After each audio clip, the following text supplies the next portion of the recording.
L'année prochaine, il faudra passer un concours d'entrée pour faire ses études de médecine. Pour les étudiants concernés, c'est évidemment un changement important.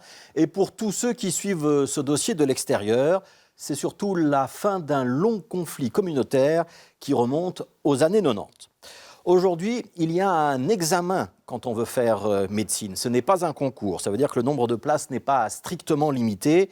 Et le problème, c'est que chaque année, côté francophone, on admet 2 fois plus d'étudiants que le nombre de numéros INAMI disponibles. Vous savez, ces numéros de conventionnement qui permettent à un médecin de s'installer et sans lesquels ces patients ne peuvent pas être remboursés par la sécurité sociale.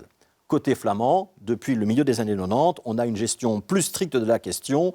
Tant de numéros INAMI, définis par le gouvernement fédéral et la Sécu, égale tant de places pour les étudiants. Mais côté francophone, on avait tergiversé, on a d'abord mis un test non contraignant, puis un concours en fin de première année, puis on a reculé, puis on a mis un examen. On n'a jamais réellement réglé le problème. Alors avec un concours, cette fois-ci, c'est clair, il n'y aura plus ce surplus de médecins qui sortent chaque année des études du côté francophone.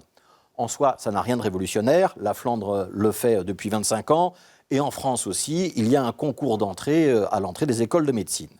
Mais pour la Fédération des étudiants francophones, c'était une question de principe. Un concours, c'est élitiste, c'est une sorte de filtre social qui fait que les étudiants issus de milieux favorisés réussissent mieux que les autres. Et c'est une pilule d'autant plus difficile à avaler pour la FEF qu'on manque de médecins en Wallonie et à Bruxelles. Bon, ces protestations de la FEF ne vont pas changer grand-chose. L'accord qui a été passé aujourd'hui entre la Fédération Wallonie-Bruxelles et le gouvernement fédéral, notamment le ministre de la Santé, Frank van den Broek, sera bel et bien appliqué. Les étudiants qui passeront l'examen de médecine cet été seront les derniers à le faire. Et à partir de l'année prochaine, ce ne sera donc plus un examen, mais un concours. Mais, pour rassurer la FEF, il est quand même intéressant de s'arrêter sur les détails de cet accord. D'abord, de bien noter que l'excédent de médecins diplômés côté francophone ces dernières années n'est pas remis en cause. Ça veut dire que les dépassements francophones sont en quelque sorte régularisés.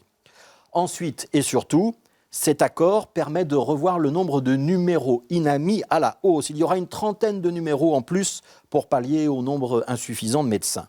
Et il y aura une clé de répartition qui permettra l'an prochain d'accueillir au début des études 744 étudiants côté francophone, 1104 côté flamand. Si vous faites le calcul, c'est légèrement plus favorable que la traditionnelle clé de répartition 60-40. Alors pas beaucoup plus favorable, mais quand même un petit peu. C'est une manière de reconnaître qu'il y a plus de besoins côté francophone, notamment en raison de la pénurie de médecins dans les zones rurales, et aussi à cause de la présence d'étudiants français qui viennent étudier en Belgique, mais qui repartiront en France à terme.